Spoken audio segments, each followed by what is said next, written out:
Ayat ini tuan-tuan atas tajuk perbincangan kita pada malam ini iaitu arahan melaksanakan perintah Allah dan meninggalkan larangan Allah. Menerusi suratul Nahli ayat ke-90 ini tuan-tuan, Allah Subhanahu wa taala berfirman, maksud ayat ini sesungguhnya Allah Subhanahu wa taala memerintahkan kepada kita, yakni kita, supaya berlaku adil. Assalamualaikum warahmatullahi wabarakatuh. Alhamdulillahirabbil alamin. Wal 'aqibatu lil muttaqin wa la udwana illa 'alal zalimin. Wassalatu wassalamu ala qaidil mujahidin wa imamal mursalin wa ala alihi wa ashabihi wa man tabi'ahum bi ihsanin ila yaumiddin. Alhamdulillah, pertamanya dan selamanya marilah kita sama-sama memanjatkan setinggi-tinggi tanda rasa syukur kita yang tidak terhingga kepada Allah Subhanahu wa taala, kerana masih lagi kita diberi peluang dan ruang oleh Allah Subhanahu wa taala sama-sama kita dapat hadir dan berkumpul di rumah Allah Subhanahu wa taala. Mudah-mudahan dengan kehadiran tuan-tuan dan puan-puan dalam pertemuan kita pada malam ini akan sentiasa diberkati dan dirahmati oleh Allah Subhanahu wa taala dalam usaha kita untuk sama-sama mempertingkatkan keimanan serta takwa kita kepada Allah Subhanahu wa taala. Tuan-tuan dan puan-puan yang saya hormati sekalian, pada malam ini saya nak ajak tuan-tuan untuk kita melihat kembali ayat-ayat Allah Subhanahu wa taala menerusi suratul Nahli ayat yang ke-90. Yang mana Allah Subhanahu wa taala berfirman, "A'udzubillahi minasyaitonir rajim. Bismillahirrahmanirrahim. Innallaha ya'muru bil 'adli wal ihsani wa ita'i dzil qurba wa yanha 'anil fahsya'i wal munkari wal baghi ya'idzukum la'allakum tadhakkarun." Shadaqallahul azim. Ayat ini tuan-tuan atas tajuk perbincangan kita pada malam ini iaitu arahan melaksanakan perintah Allah dan meninggalkan larangan Allah. Menerusi suratul Nahli ayat ke-90 ini tuan-tuan, Allah Subhanahu wa taala berfirman, maksud ayat ini sesungguhnya Allah Subhanahu wa taala memerintahkan kepada kita, yakni kita, supaya berlaku adil. Dan Allah Subhanahu wa taala memerintahkan kepada kita untuk kita berbuat baik. Dan Allah Taala memerintahkan kepada kita untuk kita membantu kepada kaum kerabat. Ini disebut arahan melaksanakan perintah Allah. Adapun larangan Allah Subhanahu wa taala, wa yanha 'anil fahsya',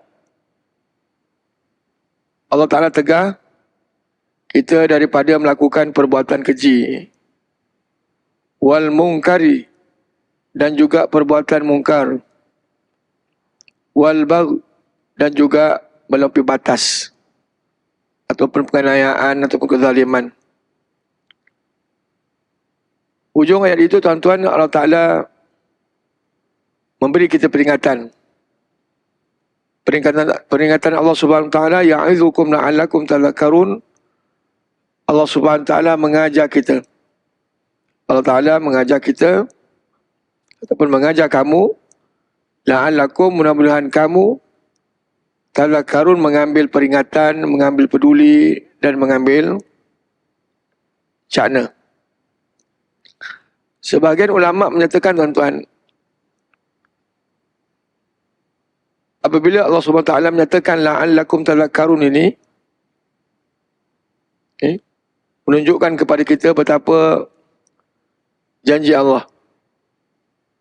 Mudah-mudahan dengan kita mengambil peduli, mengambil cakna tentang arahan melaksanakan perintah ini, perintah kebaikan, dan larangan daripada melakukan keburukan, mudah-mudahan kita sentiasa diberi peringatan oleh Allah Ta'ala. Dalam hidup kita tuan-tuan, begitulah. Memang kita niat nak buat baik. Kita ingin melakukan kebaikan, kebajikan dalam hidup kita. Mungkin kita lupa, alpa dan lalai mungkin. Tapi niat nak buat baik tu ada. Allah Subhanahu Wa Ta'ala datangkan asbab. Asbab-asbab yang tertentu. Dengan asbab-asbab itulah tuan-tuan, kita dapat melakukan kebaikan. Mungkin dengan doa kita sentiasa, doa isteri, doa anak-anak, doa suami, doa kawan-kawan, doa yang lain kepada kita lepas sembahyang, muslimin wal muslimat. Mungkin dengan sedikit kebaikan yang kita buat, ataupun banyak kebaikan yang kita buat, kebajikannya, ini semua tuan-tuan menjadi asbab kepada kita untuk kita dapat melaksanakan kebaikan itu. Begitu juga dengan kejahatan atau larangan ini. Kadang mungkin seorang itu ingin melakukan larangan ini dalam hidup dia. Ingin melakukan, terasa nak buat. Lalu Allah Ta'ala datangkan asbab juga yang tertentu untuk kita dapat meninggalkan larangan itu. Mungkin dengan sebab yang sama juga, doa daripada kita sendiri minta dihindarkan kejahatan ini. Hari-hari minta, Rabbana zalamna anfusana wa illam taghfir lana warhamna lanakunanna minal khasirin. Dengan banyak kita berdoa, mudah-mudahan kejahatan akan jauh daripada niat kita untuk melakukan kejahatan itu. Ini perlunya tuan-tuan yang Allah sebut la'alakum tadhakkarun itu, mudah-mudahan. Dan mudah-mudahan Allah Ta'ala ini, Allah Ta'ala letak mudah-mudahan la'ala ini secara confirm. InsyaAllah. Secara confirm kepada kita, jika kita sentiasa mengambil peduli tentang kebaikan dan keburukan ini. Seorang sahabat yang mulia tuan-tuan, yang bernama Uthman bin Ma'zun, sahabat yang mulia, telah masuk Islam.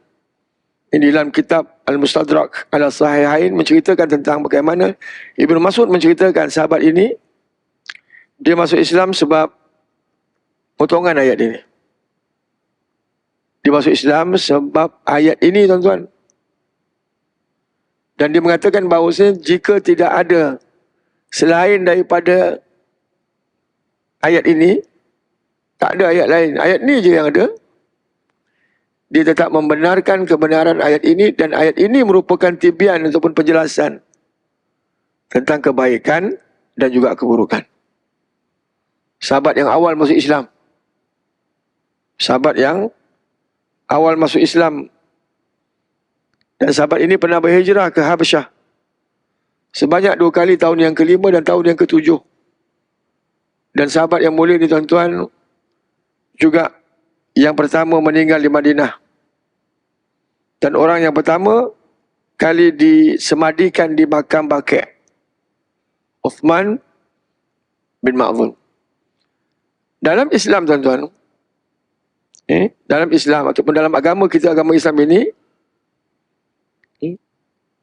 agama yang berpaksikan kepada keadilan. Kita pusing kok mana pun, kita pusing kok kanan, kok kiri, kok depan, kok belakang pun, paksinya ialah keadilan. Kau nak kok mana pun tuan-tuan. Nak kahwin 2, kahwin 3, kahwin 4 pun, ujung dia nak adil juga. Kalau tak boleh adil, tak boleh tambah. Kena adil. Di mana saja kita berada, perbuatan ataupun tindakan, paksinya ialah keadilan. Dan dalam Islam tuan-tuan, kita lihat bagaimana neraca keadilan itu begitu adil Allah Ta'ala letakkan dalam kehidupan kita. Dalam Islam kita tak ada kasta tuan-tuan. Dalam Islam kita tak ada kasta. Tidak ada antara 2 darjat. Kita ni adalah sama. An-nasu sawasiyatun. Kita ni semua sama tuan-tuan. Rambut sama hitam, mati lain-lain. kita ni adalah sama seperti gigi yang teratur, kata bidalan Arab. Gigi kita tuan-tuan ni seperti gigi yang teratur. Gigi ada nama kapak, ada nama taring. Taring tadi tak boleh aksen tuan-tuan. Kapak dia tak boleh aksen. Kalau dia tinggal kapak je, yang taring tak ada, gerham tak ada, jenuh mengunyah. Kan? Ya, jadi antara gigi ni dia tak boleh aksen-aksen. Sama je, cuma jenama je berbeza-beza. Walaupun geraham bongsu duduk kat belakang, kata doktor gigi tak fungsi pun gigi geraham bongsu ni yang belakang ni. Kita pun tak tahu, dia kata tak ada fungsi. Kalau sakit kepala kat bawah, kaki kat atas. Walaupun nampak macam tak ada apa geraham bongsu ni, tapi kalau dia sakit, kita pun tahu semualah. Geraham bongsu ni. Jadi gigi, manusia ni dia sama macam gigi lah tuan-tuan. Dan tidak ada kelebihan. La fadhal Arabiyyin wala Ajamiyyin, dan tak ada beza orang Arab ataupun orang Ajam. Tuan-tuan tahulah bangsa Arab ini kelebihan dia cukup hebat. Al-Quran diturunkan dalam bahasa Arab. Tempat yang mulia di tanah Arab. Apa lagi tuan-tuan? Nabi keturunan Arab. Dan banyak kelebihan orang Arab ini. Kemuliaan yang diberikan oleh Allah Ta'ala terlalu besar. Dalam Islam tak ada beza sebenarnya. Arab ke, Ajam ke. Ajam ini bukan keturunan Arab lah, macam kita lah. Turkinya ikutlah.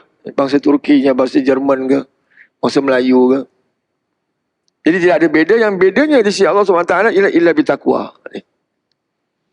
Takwa beza di antara kita dan yang lain. Siapa yang lebih takwa? Seperti mana yang disebut oleh Allah Ta'ala, inna akramakum indallahi atqakum. Sesungguhnya semulia-mulia di kalangan kamu ialah orang di sisi Allah SWT, orang yang lebih takwa. Itu bedanya kita dengan yang lain dari sudut takwa. Siapa yang lebih takwa, mulia di sisi Allah Subhanahu wa Ta'ala. Siapa mereka itu?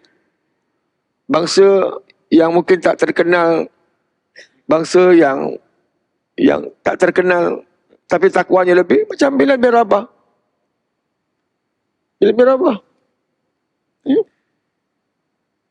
Walaupun begitu tuan-tuan, Allahu Akbar, dalam sebuah hadis menceritakan tentang bagaimana Nabi dengar tapak ada dalam syurga lah bang.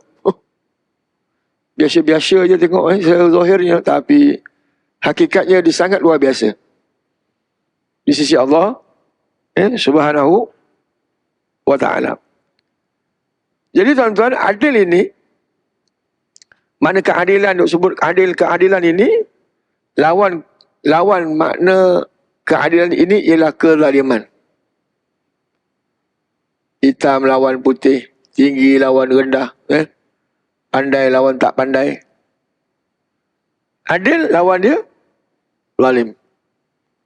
InsyaAllah lah tuan-tuan, kalau kita adil, InsyaAllah lah kita tak buat benda zalim dalam hidup kita lah. InsyaAllah.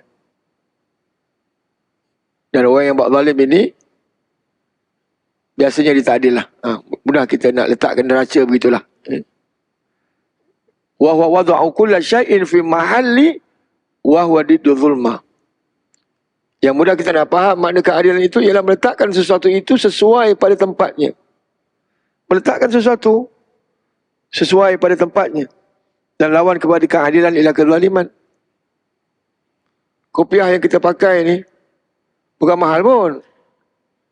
Ada RM5, ada RM6. Kopiah yang kita pakai ni bang, taklah semahal mana kan.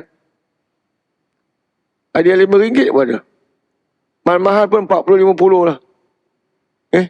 Kalau ke songkok pun mungkin mahal pun, kalau berdu dia tebal mungkin 100 gitu lah. Macam ayahnya yang macam ni, yang paling mahal yang Abdullah tu, RM40-50 tu. RM40-50 je. Bukan mahal sangat pun. Tapi kemuliaan kopiah ni letak dekat mana bang? Ni adilnya kita. Kita beli piah, kita letak dekat mahkota kita bang. Oh jangan main-main ni, mulia. Songkok kan. Kasih sapu. Tidak berabuk kat rumah. Ini mulia ni, letak kat atas kepala, tak letak kat tempat lain bang. Kita balik rumah main campak je. Tak ada lah. Ini kepala ni, walaupun harganya RM5, RM10 je. Kasut yang kita beli, berlipat-lipat dengan harga kepala ni kan. Berlipat-lipat dengan harga kepiah ni. Kasut tak ada lah, puluh-puluh ringgit. Boleh lah, pecah, pakai sekali pecah kemudian. Harga kasut. Kalau yang jenama sikit lah kan. Yang saya tahulah. Kelak ke, Kickers ke, apalah nama-nama yang macam tu kan. 400-500, 500 kat bang. Orang kata ada kasut sampai harga 1,000 ada. Tak tahulah, apa ada ke bang? Orang kata lah kita pun tak pernah dengar tapi tak pernah nampak lagi. 1,000. Kulit badak ke apa? Kulit badak. Tak tahu lah kulit apa. Sampai mahal begitu. Nak cerita kepada kita, kasut semahal mana pun, tempat dia bang. Adil kita ni, kita beli kasut tu, adil kita letak kat kaki. Tak sampai kita nak letak dalam almari rumah lah. Tak sampai dalam bilik rumah lah, nak letak kasut yang harga 1,000. Adil kita. Meletakkan sesuatu itu sesuai pada tempatnya. Jadi, perkara yang lain begitulah tuan-tuan. Adil. Baik. Sebab apa Allah Ta'ala perintahkan kepada kita untuk berlaku adil? Sebab apa tuan-tuan? Sebab Allah Ta'ala memiliki nama-nama Allah yang mulia. Itu sifatlah. Asma'ul Husna. Salah satu nama Allah Ta'ala yang ke-29 saya kira, Al-Adlu. Al-Adlul Latiful Khabir. Nama Allah Ta'ala yang mulia yang ke-29 iaitu Allah Ta'ala Maha Adil. Al-Adlu. Allah Ta'ala Maha Adil. Sifat Allah Ta'ala Maha Adil. Maknanya Allah Ta'ala tidak memiliki sifat zalim. Penafian Allah Ta'ala, wa ma ana bidzallama lil abid. Dan tidaklah aku, kata Allah, menzalimi kepada hamba-hambaku. Jangan kita menyangka Allah Ta'ala zalim kepada kita tuan-tuan. Mentang-mentang lah tak handsome, mentang-mentang tak kaya, mentang-mentang tak ada pendidikan, mentang-mentang B40. Bang, jangan kita nyangka gitu bang. Jangan nyangka begitu. Adil Allah Ta'ala kepada kita ni. Mungkin tak diberi kekayaan tapi kita rajin menyumbang walaupun RM1 sehari. Oh RM1 sehari Kadang ada orang gitu walaupun tak kaya mana tapi menyumbang dia. Konsisten dan maintain je RM1 sehari. Walaupun RM1 maintain dan konsisten. Walaupun tak kaya mana tapi hati kita ni kaya sangat. Sampai kaya hati. Baiklah. Datang masjid, datang surau, semayang, jemaah. Tak tinggal lah. Walaupun tak sekaya mana tapi itulah. Tapi kalau kaya lagi baiklah. Kalau kaya lagi baik lah. Segala-galanya baiklah tuan-tuan. Ini layan bagi itulah tuan-tuan. Kalau dia rasa begitulah dia tak sehebat mana, tak apalah. Dan Allah Ta'ala akan berikan kelebihan yang lain yang tak ada pada orang lain.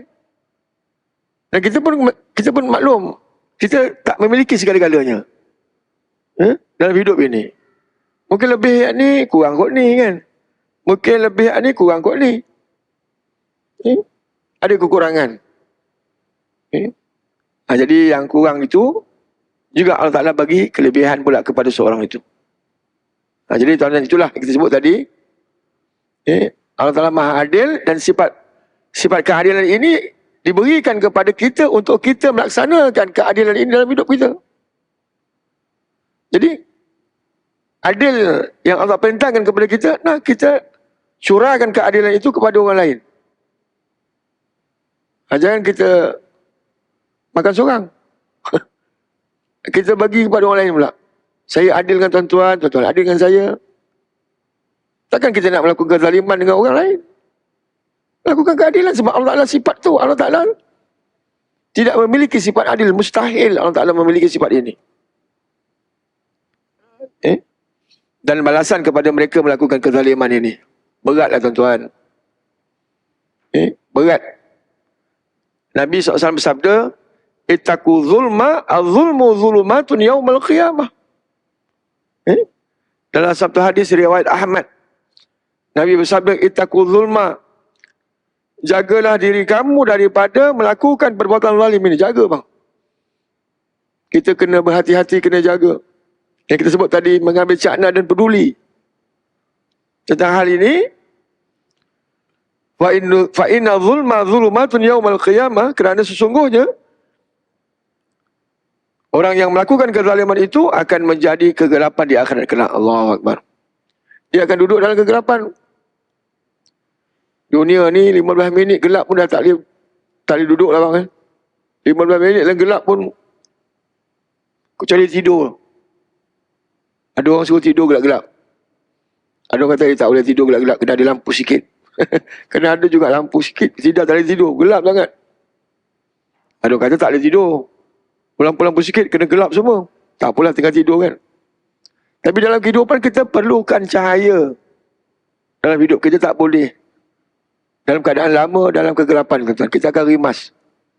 Bayangkan di akhirat gelap. Dalam gelap. Gelap tak macam gelap dunia lah tuan-tuan. Gelap tak macam gelap kita. Ditambah plus pula dengan seksaan. Ini yang kita tak tahan tuan-tuan. Ini yang kita takut sangat apabila hal ini berlaku dalam kehidupan kita. Minta dijauhkan. Mudah-mudahan tuan-tuan minta dijauhkanlah. Baik. Kata Ibnu Arabi tuan-tuan. Ibnu Arabi ni seorang tokoh sufi. Dia mengatakan bahawasanya keadilan itu ada dibahagikan 3. Yang pertama, adil seseorang itu dengan Allah. Adil al-adlu bainal abdi wa baina rabbi. Seorang hamba ini dia perlu adil. Seorang hamba ini dia kena adil dengan Allah Ta'ala. Apa maksud dia kena adil dengan Allah Ta'ala? Isaru haqqu ta'ala. Iaitu menunaikan tanggungjawab dia kepada Allah. Apa tanggungjawab hamba ini kepada Allah? Apa tanggungjawab hamba ini kepada Allah? Menunaikan tanggungjawab perintah Allah. Solatnya, puasanya, zakatnya, hajinya, dan seluruh arahan-arahan Allah Ta'ala itu dibuat. Tak banyak hal. Ikut je perintah. Nama pun hamba. Nama pun hamba. Hamba ni tak perlu banyak songeh. Dia kena, yes boss. Ikut je. Nama pun hamba. Ikut je lah perintah Allah. Ingat tuan-tuan apabila Allah Ta'ala perintahkan akan sesuatu itu, pasti di hujungnya ada kebaikan. Pasti. Macam puasa nampak. Nampak puasa ni bang. Sehari 12 jam puasa. Nampak macam letih, penat. Tapi hujung dia bang. Allahu Akbar. Dapat satu anugerah Allah Ta'ala. Takun itu bukan mudah tuan-tuan. Dah dapat sifat takwa yang dijanjikan oleh Allah Ta'ala kepada kita. La'allakum tattaqun itu Itu belum lagi kita tengok dalam bentuk-bentuk yang lain ni kebaikan. Badan jadi slim. Badan jadi slim. Badan sihat. Yalah puasa. Badan sihat. Orang berpuasa ni bertenaga sebenarnya. Dia sihat. Dan berbagai-bagai lagi lah. Hasil daripada puasa. Baik. Begitu juga kita dengan mak ayah kita. Kan? Mak ayah kita. Mak ayah kita yang membesarkan kita begitu semua tuan-tuan. Pendidikan, kesihatan, kehidupan mak ayah. Jadi, kita pulangkan balik kebajikan kita kepada mak ayah kita. Itu yang namanya hak kita dengan mak ayah. Contoh ni tuan-tuan Pulangkan balik. Jaga dia. nyayangi dia, tengok kesihatan dia. Ini kebaktian kita kepada mak ayah, macam juga kebaktian kita kepada Allah. Jaga setiap masa dan ketika. Ini tuan-tuan yang namanya isaru haqqu ta'ala, menunaikan tanggungjawab kita kepada Allah. Dengan mak ayah menunaikan tanggungjawab juga kita kepada mak ayah. Ikut perintah mak ayah kepada perkara-perkara yang baik. Jaga dia, jangan tinggalkan dia di rumah-rumah kebajikan, tuan-tuan. Saya pernah bertugas dulu di Langat. Program ziarahi orang tua ni di rumah-rumah kebajikan ni. Nak meleleh mata. Tergamaklah anak-anak ni letak kat rumah kebajikan masyarakat. Bukan tak ada anak. Tapi itulah sibuk dengan kehidupan kan. Tu orang kata kan, mak ni dia boleh jaga 10 anak tau. Bukan 10, 15 pun boleh.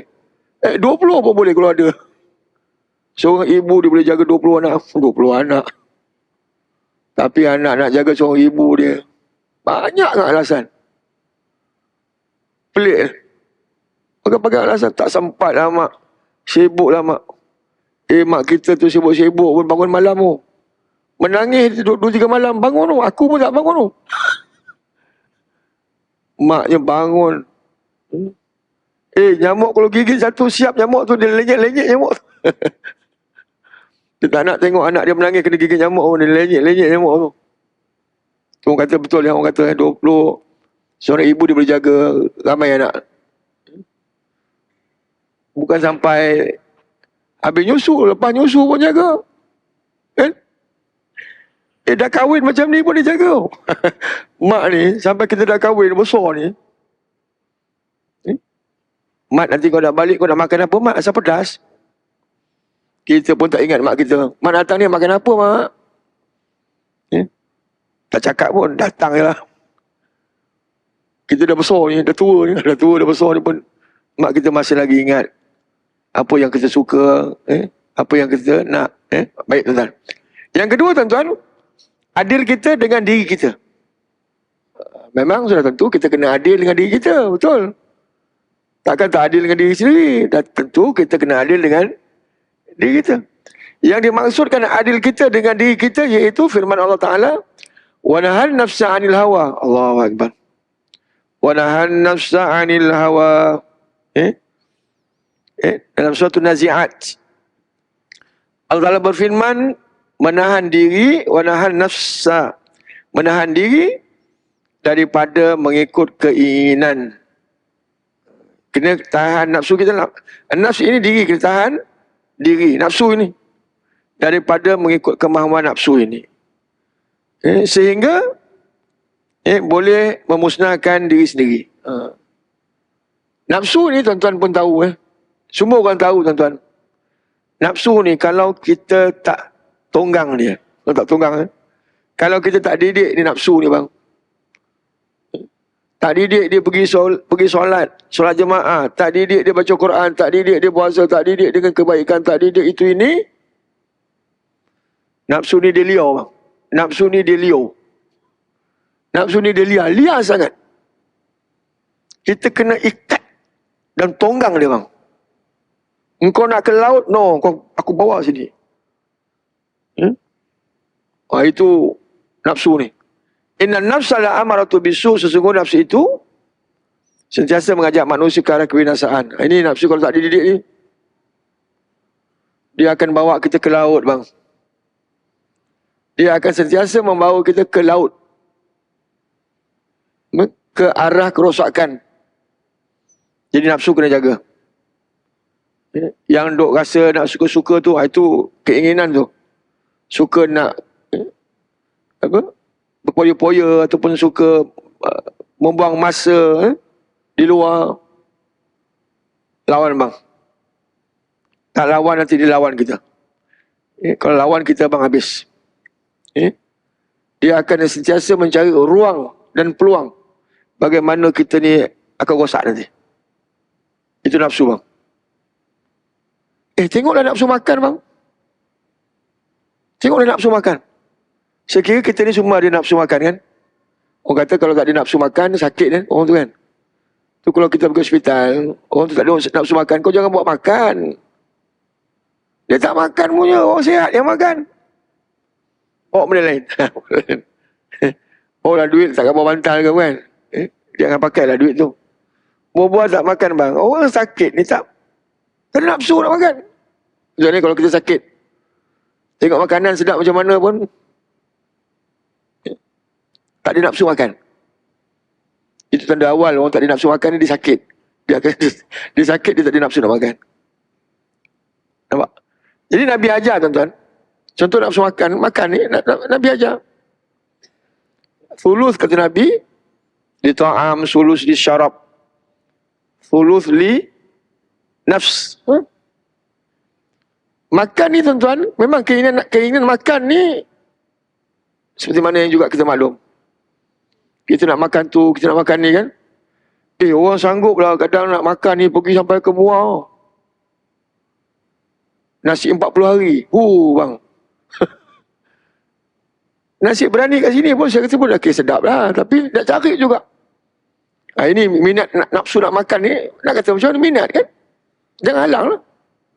Tuan-tuan tengok TikTok tak? TikTok. Ustaz TikTok ni kan. Dalam TikTok tu bang, makan cerita kan. Sana kambing, sini kambing, sana kambing. Kadang best juga kan, kita tak ada selera kan. Tengok-tengok TikTok tu. Babak makan ni boleh tahan juga kan. Sanggup ke Muar tu. 40 hari nasi. Nasi 40 hari. Nasi 40 hari. Sanggup pergi sahabat berenam cari mentarang bakau. Mentarang bakau bang. Padu. Sanggup pergi cari apa?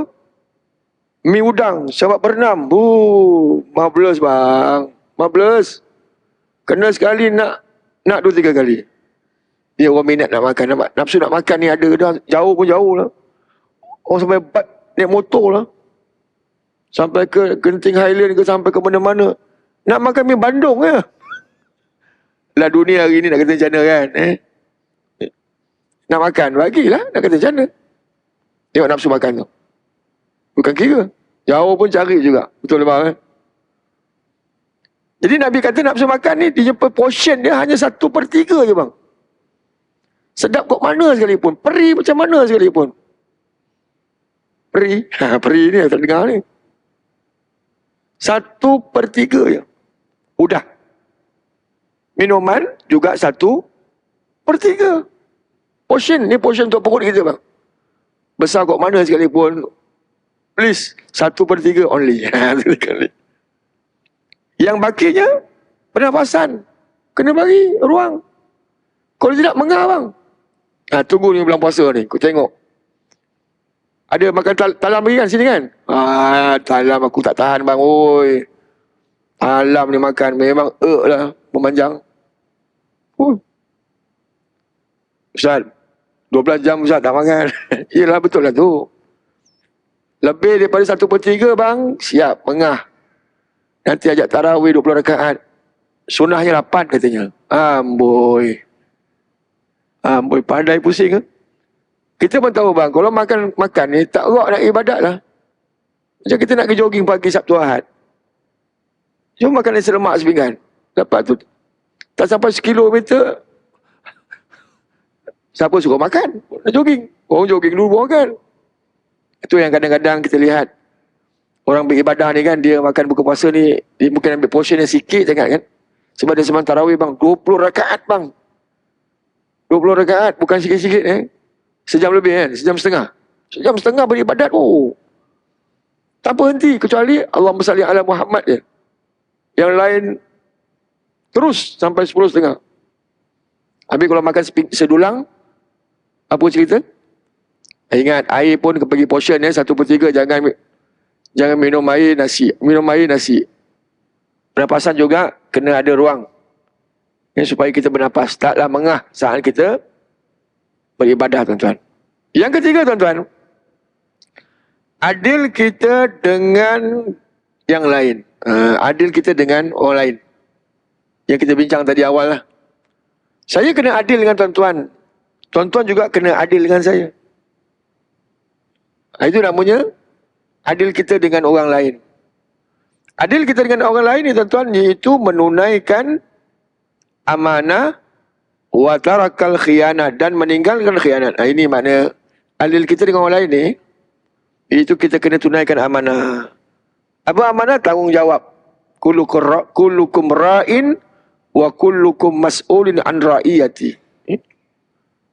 Kita kena tunaikan tanggungjawab kita kepada yang lain. Tunaikan amanah kita dengan yang lain. Jangan kita mengkhianati amanah itu. Contoh, isteri, anak. Isteri, anak merupakan amanah. Isteri, anak kita ni merupakan amanah.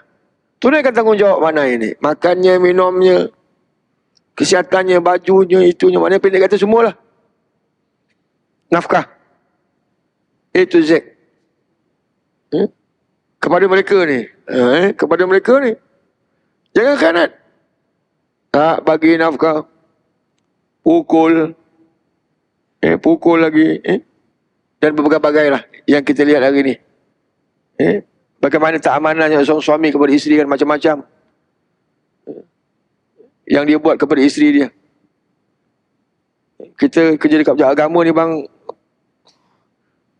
pening dengar. Tapi nak kata macam mana, yang pening-pening tu kena dengar. Norma hidup kehidupan ni macam-macam lah. Yang isteri, yang suami tak semayang pun diminta pisah pun ada juga.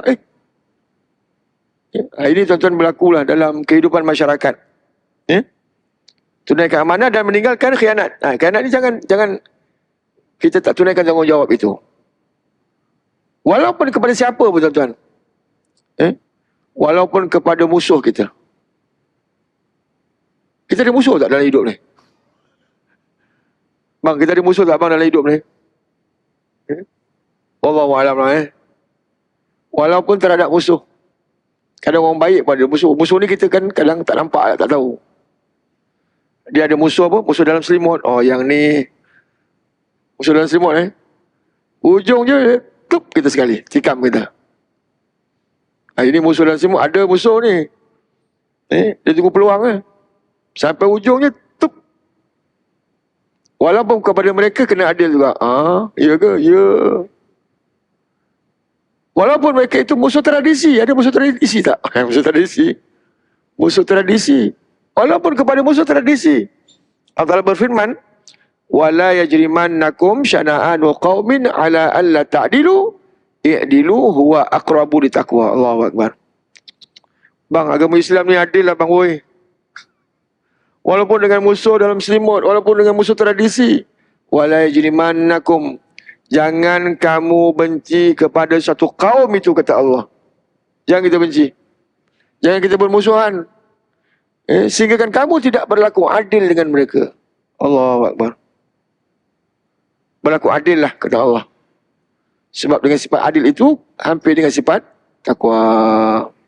Walaupun terhadap musuh dalam selimut ataupun tradisi, kena juga berlaku adil. Firman Allah Ta'ala, wa tilkal ayyam nudawiluha bainan nas, dan demikianlah hari silih berganti. Hidup kita ini silih berganti. Kami gilirkan kepada manusia ini. Saat dia sihat, nanti dia sakit. Saat dia ada kuasa, nanti dia tak ada kuasa. Saat menang, nanti satu ketika dia akan kalah.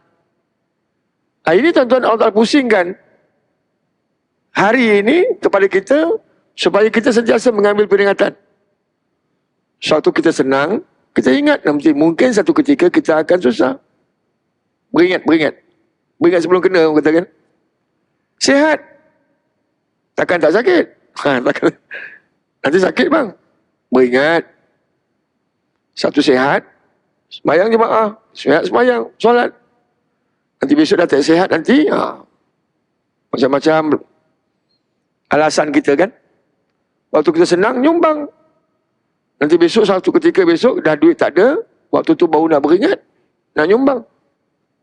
Itu yang Allah Ta'ala ingatkan kepada kita. Waktu kita berada di puncak, ingat. Tak selamanya kita berada di puncak. Ingat bang. Kita akan, satu ketika kita akan duduk di bawah pula.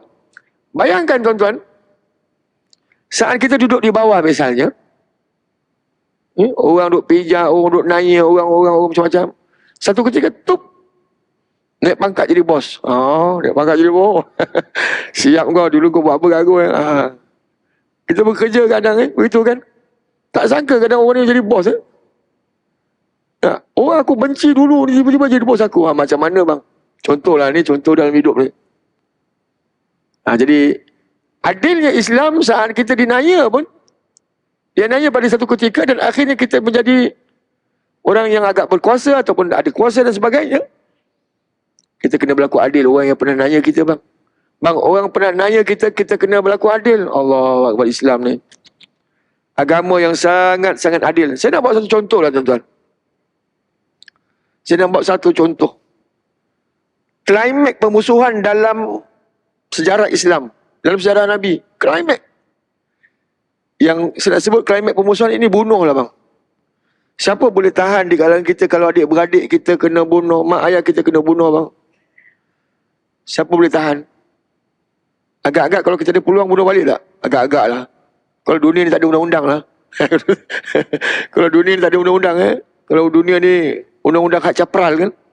Agak-agak ada peluang kita balas tak? Agak-agak lah. Hati-hati ni, man to man ni. Balas tak? Balas. Ni tak ada undang-undang sebut Tak ada undang-undang tak boleh lah kan. Cerita apa? Yang cerita Peramli apa? 6 Jahanam. Tengok tak? Filem Peramli 6 Jahanam. Orang USJ ni tengok ke tak tengok 6 Jahanam ni? Kadang ada juga. Dia punya apa? Pedoman dalam hidup kita. Cerita Peramli ni kan. 6 Jahanam bang. Peramli dia kahwin dia. Azan Syah. Lebih nak ya. Kan cerita tu kan Peramli dia berkahwin dengan seorang wanita kan. Dia berpindah dekat satu kampung. Nama kampung tu Seroja kot kampung tu. Peramli ni dia berdagang. Berdagang lah. Niaga. Bawa isteri dari satu kampung baru lah. Satu kampung baru. Berniaga. Lalu Peramli pun nak keluar berdagang. Dia tinggalkan isteri dia seorang-seorang. Apa yang berlaku? 6 Jahanam sudah masuk kampung lah bang. 6 Jahanam sudah masuk kampung. Rompak itu rumah. Rompak itu rumah. Bukan rompak je. Dia mengapa-apakan isteri Wak Ram ini. Dia apa-apakan menyinga tak bang? Menyinga tak? Isteri baru kena macam tu. Menyinga tak? Menyinga aku bang. Isteri baru. Nasib baik ada kamera macam ni. Cekik. Yang Cina tu tengah ambil kamera tu. Dia mengambil gambar 6 Jahanam ini. Apa Peramli buat? Dalam cerita ni dia punya ujung moral story dia apa tuan-tuan? Dibunuh semua bang. Tak bagi can 6 Jahanam aku bunuh. Dendam. Aku bunuh. Tapi dalam Islam ni kita tak boleh disebut dendam kan? Betul Betul Orang buat baik kita balas baik. Orang buat jahat kita balas baik. Itu Islam. Kita balas kejahatan itu nama dendam bang. Dalam Islam no dendam Walau pun. Bunuh Ustaz. Walau. Jadi yang kita sebut ini dalam sejarah Islam pernah berlaku. Satu contoh. Dalam peperangan Badar tuan-tuan. Peperangan Badar ini berlaku pada tahun 2 Hijrah. Nabi hijrah kat Madinah. Tahun kedua Nabi duduk 10 tahun. Di Madinah. 13 tahun Nabi duduk kat Mekah setelah diangkat menjadi Rasul. So 10, 20, 23.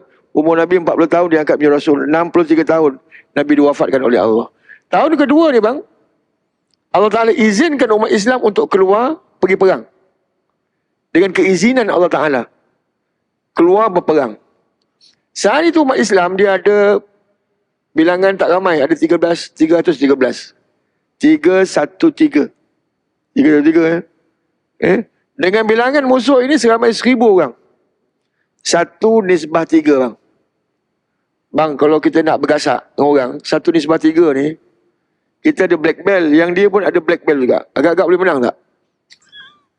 Kalau kita ada perang panjang, dia perang kuntut, mungkinlah.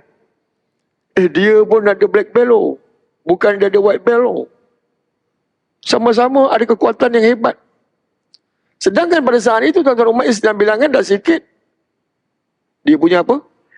Dia punya pula alat peperangan agak kurang. Kuda pun tak banyak, unta pun tak banyak. Orang lagi ramai daripada kenderaan. Itu tuan-tuan kekuatan umat Islam. Lawan tetap lawan. Walaupun 311. 1,000 orang yang bertempur. Dan yang 1,000 orang ni pula, siapa mereka ini? Siapa mereka 1,000 orang ni? Musuh tradisi. Musuh tradisi. Dulu aku duduk 13 tahun. Dulu Nabi dengan para sahabat duduk 13 tahun kat Mekah. Apa orang Mekah buat kat Nabi, bang? Apa benda yang dia tak buat? Semua dia buat. Boykot, benda biasa. Dia boykot tu. Pulau, benda biasa. 13 tahun. Nabi bukan datang dari tempat lain. Tempat sendiri, bang. Orang buat begitu. Bukan tak kenal Nabi. Bukan tak kenal. Bapa ada Tok ni Abdul Muttalib. Tokoh yang hebat. Di Mekah. Jadi tuan-tuan. Seksa pun. Bunuh pun ada. Ini tuan-tuan. Ammar bin Yasir. Ammar bin Yasir. Yasir bin Amr. Bapa Ammar. Ammar bin Yasir. Bapa Ammar ni tuan-tuan dia kena bunuh. Sebab mengelankan keislaman. Isteri dia yang bernama Sumayyah juga dibunuh. Merupakan orang yang syahid dalam Islam pertama. Laki-laki dan perempuan. Bang, kena bunuh bang. Siapa boleh tahan? Anak dia berhijrah dekat Madinah selepas daripada itu. Bayangkan. Selepas peperangan itu berlaku 1000 dengan 313. Akhirnya umat Islam mencapai kemenangan. Akhirnya umat Islam mencapai kemenangan. Sebab apa menang? Kita sambung lepas isyak ni. Kita sambung lepas azan. Ada lagi? Ada 5 minit lagi? 5 minit 5 saat. Sambung.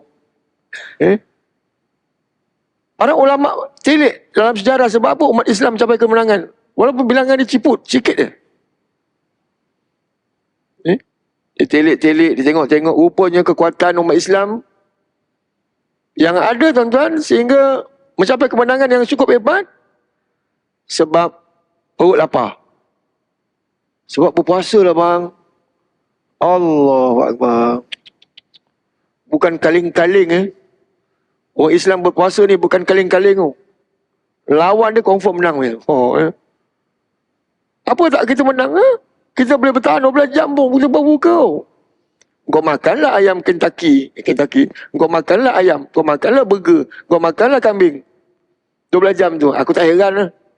Power orang puasa. Itu orang puasa ni dia bukan nak tidur panjang. Bila ajak bekerja je, bos. Puasa lah bos. Malam tadi sahur pukul 3. Islam kekuatan je ialah orang yang berpuasa itu. Sebenarnya lah. Bukan dalam keadaan kita letih, lesu. Okey, kita bagi lalu azan, kita sambung sikit lagi. Baik, kita sambung sikit lagi dengan izin tuan-tuan. Jadi selepas perangan itu tuan-tuan, kita melihat dalam sejarah Islam membuktikan bahawasanya Islam mencapai kemenangan. Islam mencapai kemenangan hasil daripada berpuasanya umat Islam pada ketika itu di bulan Ramadan. Jadi kalau kita melihat dalam sejarah Islam, dalam peperangan tuan-tuan dalam peperangan kebanyakan dalam peperangan di bulan Ramadan umat Islam mencapai kemenangan. Peperangan Ain Jalut, pembukaan Algeria, Intifadah Palestin yang bangun pada mula Intifadah itu ditubuhkan saat malam 1 Ramadan nak puasa besok pagi. Sahur tu, hari sahur tu perang di Palestin dengan Israel pada ketika itulah. Nak ceritakan betapa kuat kita umat Islam, kawan-kawan kita di Palestin, walaupun 60-70 tahun lama dah kan, tapi mereka masih kuat lagi. Hebat, mereka masih kuat walaupun bilangan sedikit. Jadi tuan-tuan, dah terbukti dalam Islam bilangan sedikit ini bukan semesti mereka ni kalah. Dari sudut zahirnya mungkin, tapi hakikatnya kita melihat bagaimana umat Islam mencapai kemenangan. Dah capai kemenangan pada saat itu. Nah, kita melihat bagaimana golongan musuh ini ditawan seramai, kata ulama, 70 orang. 70 orang ditawan tu. Umat Islam 14 orang syahid pada ketika itu. 70 orang ditawan bang. Dalam peperangan, ni namanya tawanan perang. Seperti mana yang tuan-tuan biasa dengar lah, tawanan perang ini tuan-tuan. Apa yang mereka buat kepada tawanan perang? Ini sebenarnya lepas saya dengar dalam radio IKIM, tawanan perang daripada Rusia dan juga Ukraine. Apa mereka buat? Mereka seksa bang. Tentera Ukraine, daripada tentera Ukraine dan juga Rusia. Mereka gantung kaki ke atas, sebelah.